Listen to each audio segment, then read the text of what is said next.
My only regret is not doing this 2 years ago when I could have talked about Godzilla and Mothra fucking each other's brains out. Allegedly.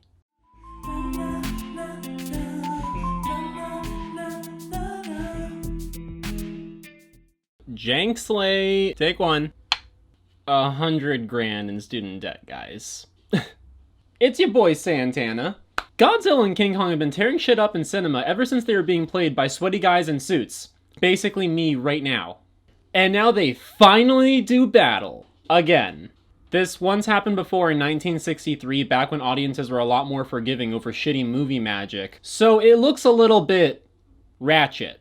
Honestly, audiences are still forgiving of a lot of things if Shin Godzilla could win Best Picture in Japan. Yeah, the symbolism is great and everything, but I would literally struggle to find a more boring movie. That movie literally put me to sleep more than once. And in the end, being boring is a lot worse than being bad. Because with bad movies, I have a great time shitting on them. With boring movies, I just feel bad. Just like how they should. The creators, that is. Speaking of feeling bad, it's time to watch an overly hyped monster movie that can't possibly live up to my monstrous expectations. I hate myself. Anyways, show me some giant monsters and shit.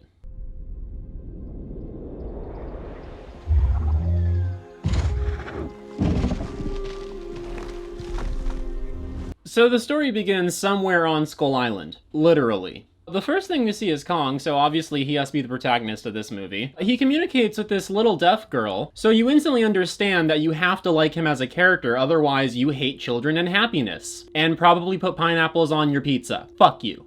Anyway, this isn't really the outside world. He's in one of those simulation pods that are definitely real at this point in time. It turns out that he lives in captivity just like every other ape. And they are keeping him from Godzilla because Godzilla would attack him because there can only be one apex predator. Or alpha predator, whatever. That minuscule amount of scientific logic is about the most rational thing this movie will have you believe. This is more than a leak. It's a flood. And believe me, this flood is gonna wash away all Apex's lies. Next we meet Paperboy, who wants to expose secret government shit at Apex Cybernetics. I mean, if your name is Apex Cybernetics, are you cybernetically engineering apex predators in secret? Because if so, you should probably change your name. Anyways, just like every other conspiracy theorist, this guy is going exactly where he doesn't belong. On a computer. He downloads a bunch of secretive files by being able to freak out the guy at the computer by offering some of his homemade hand sanitizer that he made in his garden. I know it's in there somewhere. This is hand sanitizer that I made from my own garden. It's really amazing. Can you imagine the prep work that Paperboy did to get into this character? Hey, Mr. Director, what is my motivation for growing hand sanitizer in my garden? Wait, never mind, I got this. So this is our setup.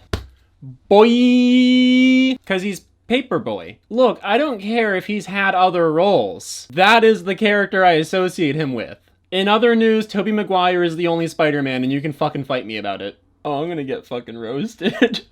Paperboy sets the events of our film into action by investigating some secretive shit and gathering so much information on conspiracy theories that Netflix comes banging at his door for a docu-series.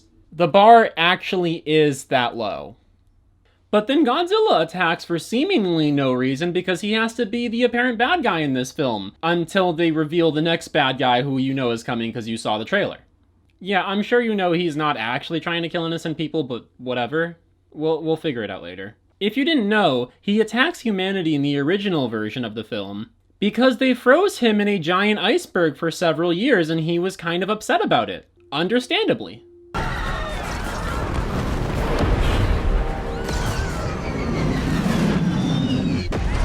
Anyways, this feels like a catalyst to me. Boom! Oh, Godzilla!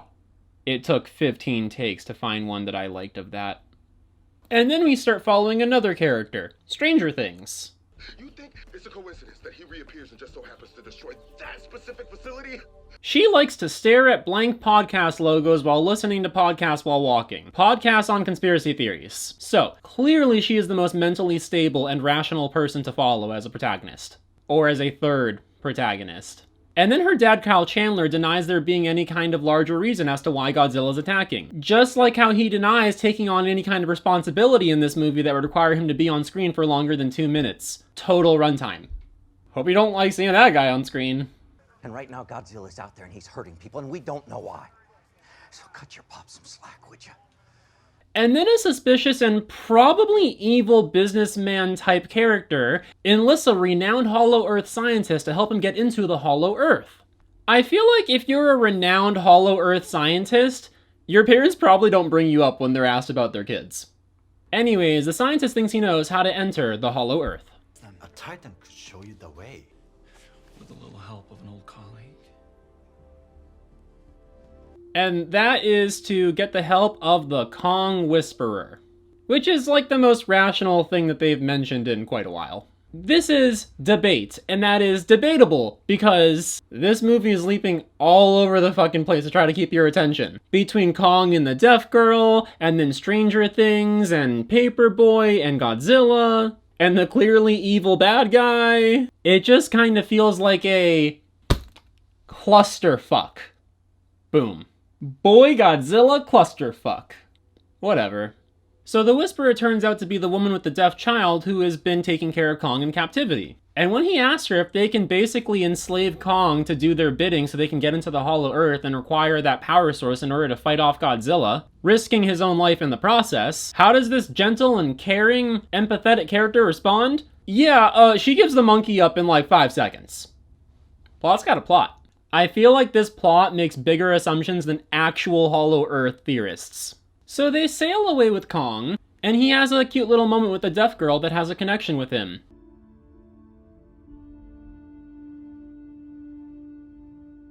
And then she lets her mother know that Kong is sad and angry, probably because he's being held captive against his will, and being forced into a form of slavery that is going to endanger his life, where he helps you defeat a monster that can clearly destroy him without breaking a fucking sweat. So, what should we call Break Into 2?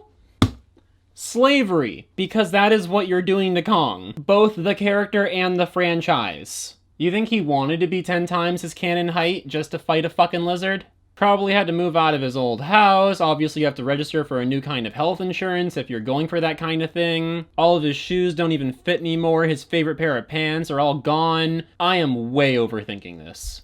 So we're back with Stranger Things, and she's researching conspiracy theories because that is her character.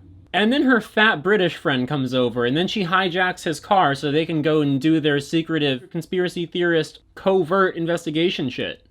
So the B story begins. Now, it may feel like fun and games, but this is the most B-sided B story I've ever seen, B. I'm about to beeline for the door, and then be gone. Anyways, none of this matters in the grand scheme of things until the end, so...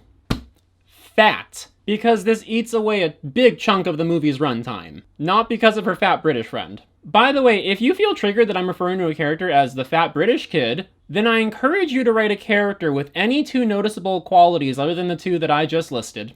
And put that fucker in the movie so I don't have to comment on the plot device that they excused as a character. Moving on. Oh, you mean Bernie. Yeah, I know that guy. He buys like a ton of bleach. I know where he is, too. If you buy a live fish, I'll give you his address. They're looking for the conspiracy theory guy. It turns out that he buys a bunch of bleach and he has a guy for that, so they get to him. And he gives up the guy's address, like, right away. Because this movie doesn't like to effort. So then they meet up and immediately team up without any conflict whatsoever. I need your help getting into the Hollow Earth. Okay, you got it. Because everyone in this movie is batshit crazy, as we've discussed. So, Godzilla attacks Kong's ship and the real fun and games begin. Let's get to fucking smashing!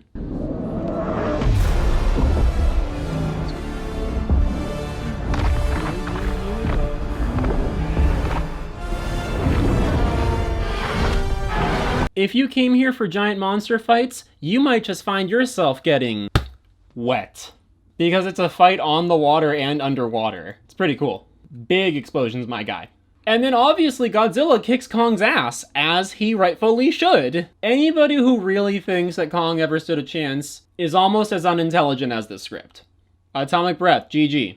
Your argument is invalid. But the humans and Kong play dead in order to avoid Godzilla. And it actually works. Like he's a fucking T-Rex and his vision depends on movement. Godzilla is not a dinosaur, just so we're clear. But Kong is obviously no challenge to him, so Godzilla leaves. Referring to my title, I told you so. Alright, if you didn't know, this movie is based on a 1963 film with a very similar concept. Except that movie was bombastically cheesy and in some ways more ridiculous than this one. The weirdest thing in the original is them not even trying to explain Kong being the same size as Godzilla, when in canon, it's not even a comparison. They had to create a brand new Kong specifically with the Skull Island movie in order to increase his size tenfold specifically for the Monsterverse, just so that he'd have a chance against Godzilla and not get KO'd in the first 5 seconds. It's bullshit, but anyway. I wanted to take the time to point out that the original came to be because Americans love Godzilla and the Japanese love King Kong. This is a result of a beautiful thing called xenophilia. Xenophilia is a love or attraction to things that are foreign to one's own culture. And if you think that there's something wrong with that, because you believe that we should stick to our own people and culture, those are bad fetish politics. Roll the credits.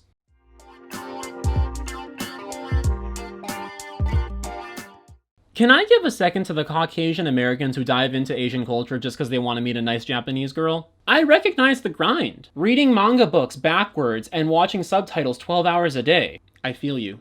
Xenophilia is a good thing. It's because of xenophilia that we get to branch out, have crossovers, and experience different cultures. And sometimes we even get to adapt them and make our own interpretation of their art, even if it doesn't turn out so well sometimes. When I was a child, I was terrified of that movie. In hindsight, I was probably terrified of how fucking awful it is. But if you feel the need to scream appropriation, whenever you see someone embracing a different culture that doesn't align with the standards of how you think that a culture should be embraced, maybe try seeing things from the perspective of that person's body pillow. Do they hold you tightly in the middle of the night, as if it didn't matter to them who you are, but rather the land where the fabrics originated from? That's because the love of a weeaboo is a profound one. You are best girl. You are only girl. There is no other girl. And how did they learn that objective admiration? That's right, xenophilia. So go out there and find some foreign content that tickles your pickle, flusters your pucker, or destroys your Tokyo. Personally, I like petite Asian girls in school uniforms that have an affinity for head pats. Wait, cut that part out. I don't know, that's just me.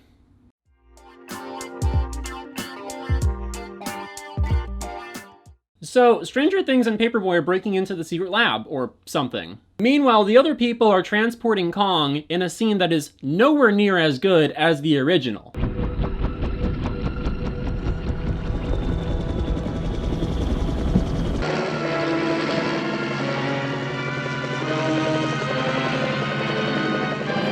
Which might be the only redeeming quality of the original, but I digress. And then we're making our way into the Hollow Earth. And it's just a bunch of special effects and light shows. It kind of looks like the idle screen for Windows Media Player back in the day. If you guys are old enough to know what I'm talking about.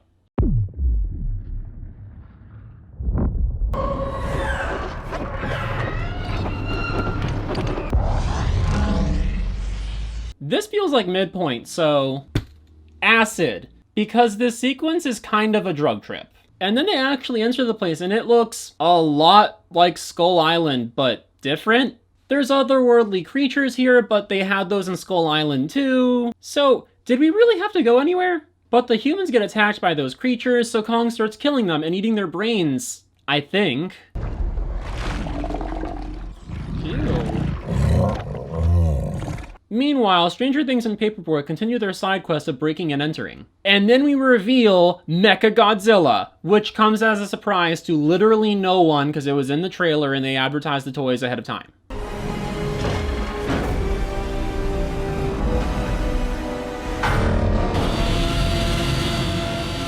But he's not quite ready and needs more power. Kinda like this movie needs more filler for the runtime. And that's why the evil guy at the head of the project is going down to the Hollow Earth. Oh, it turns out he was evil. Who would have thought? I don't understand how you harvest energy from the Hollow Earth or how you even know that there's energy down there that is harvestable in the first place. But I don't expect to get any answers to my questions, so carry on. Anyway, this is bad guys close in, even though it feels like they're taking their sweet ass time and nothing is actually closing in. Robo, cause of Mechagodzilla. Should've called it slow, bro, cause we're not even moving out of reasonable pace. I just realized the movie is half over. Where's Godzilla? He's been in literally 2 scenes. I want my money back. So Kong unlocks a secret cave and gets to the source of the power in the Hollow Earth. Somehow. I really hope you didn't come here to get your questions answered either. And then he picks up a magical axe, which is supposed to be the ancestors of Godzilla, which is not possible because he is the product of nuclear testing and does not have ancestors. So, what the fuck are you talking about? Did you even watch Godzilla? Like, any of them? And they tell me I'm out of touch with this series because I don't like Shin Godzilla. I apologize for having taste. They hardwired its DNA, self-generating neural pathways capable of intuitive learning. And then our misdemeanor culprits discover Ghidorah's skull is being preserved, telepathically controlling Mechagodzilla, or something. Because apparently the skeletal remains of a dead creature can still emulate telepathic communication, regardless of the fact that they are no longer connected to a brain of any kind, or neurons, or... Why am I explaining this? It's stupid. Move on. So, all is lost? Brainless. You know why. Anyways, Godzilla attacks Hong Kong. By the way, we're in Hong Kong, cause we need the international ticket sales.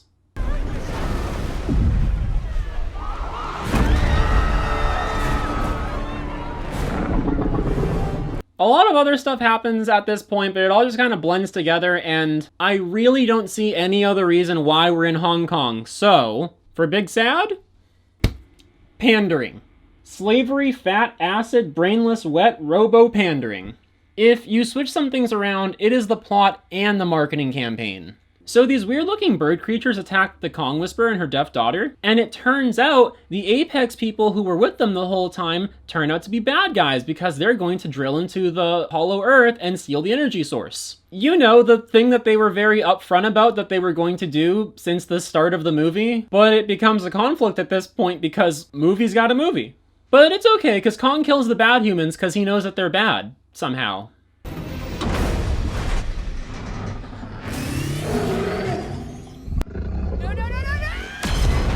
The humans are trying to make it out of the Hollow Earth before it collapses in on itself. But wouldn't that mean that the entire world collapses in on itself? Or does Hollow Earth theory focus on there literally being a portal between the two worlds that's just, for some reason, underground? As if the inside of our planet is a whole other dimension. I don't know, expecting this to make sense is a really bad plan. But they do make it out of there because Kong leaps through a hole that Godzilla blasted into the floor/ceiling. And just like that, they face off again. And Kong only stands a minuscule amount of a chance this time because of his bullshit plot device magical axe.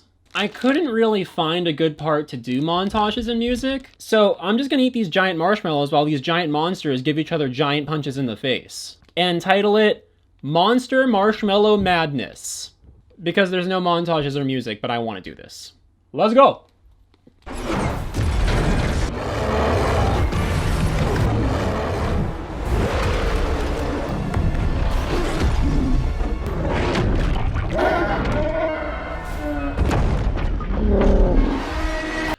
The one scientist remarks on Kong winning round 2, just like the guys in the original did about literally putting money on Kong, as if you didn't know the fight was fixed from the start. Anyways, the evil rich guy is ready to unleash Mechagodzilla, and Stranger Things is unable to stop him. So Godzilla and Kong go back to fighting, and Godzilla whoops his ass again.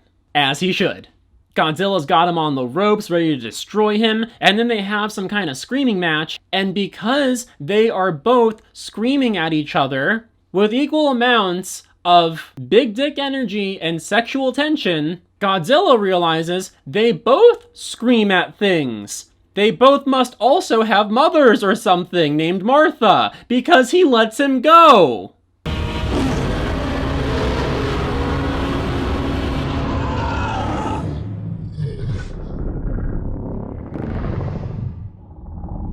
I'm not making this shit up.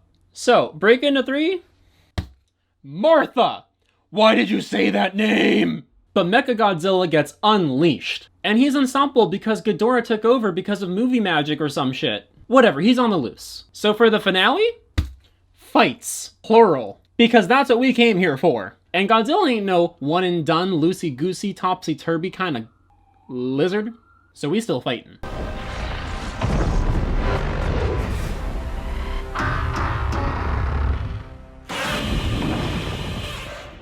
So Godzilla fights Mechagodzilla and he starts losing because Mechagodzilla obviously has plot weapons that can pierce through Godzilla's plot armor. But there's reinforcements of the plot coming in to help, in case you forgot the second half of this movie's title. The humans are trying to resuscitate Kong with electricity, I think. It's from the original where he can absorb electricity as power, but it still doesn't make any sense. He's just an ape. Godzilla absorbs nuclear bombs because he is literally a product of nuclear testing. That's like a water Pokemon absorbing water. But Kong and electricity? That's just some bullshit that the writers give him so that he would stand any kind of a chance against Godzilla. This man stands no chance without cheating. So Kong gets back up, pops his shoulder back into place. Mechagodzilla is about to kill Godzilla, but then Kong comes in and saves him. The double teaming starts, but Mechagodzilla is still overpowering them. Just giant monster fists and energy beams and buildings being destroyed. Lots of buildings being destroyed. It's like Man of Steel on crack. So, with Mechagodzilla completely overpowering them, how could they possibly win? What is their ace in the hole? Drink. Will, drink! Hey, what are you...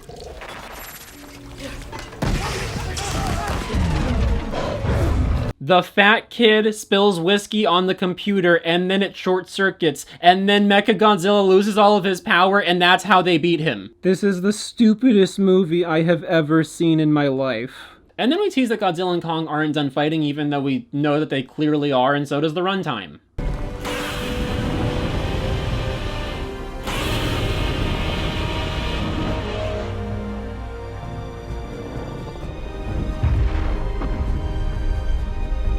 So Kong stands his ground with his bullshit magical axe, which he then puts down for no reason. And then Godzilla leaves, because apparently the entire concept of the movie where there can only be one alpha is not really a thing.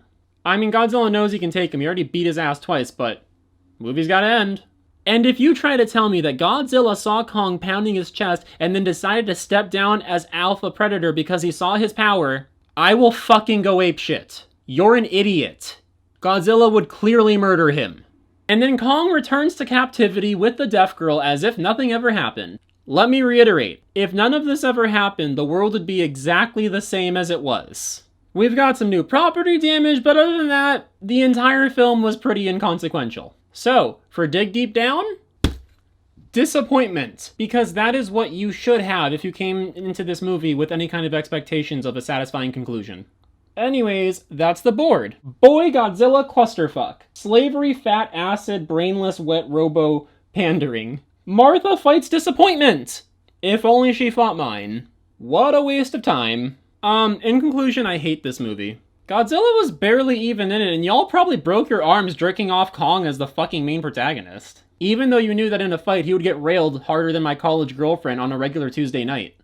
The ending was also one of the worst that I've seen in a very long time, so congrats on that. Still though, I can't expect that much when the previous movie was set into motion because one scientist believed that kaijus have the same rights as animals and therefore should be set free.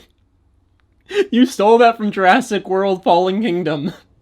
Yeah, I've seen all the bad movies, you can't get past me. But it's not as bad as the original, where Kong basically wins the fight because he somehow got access to Emperor Palpatine's electric powers of the Force or some bullshit. I'm throwing in a clip because it really is that stupid and I feel like you guys don't even believe me.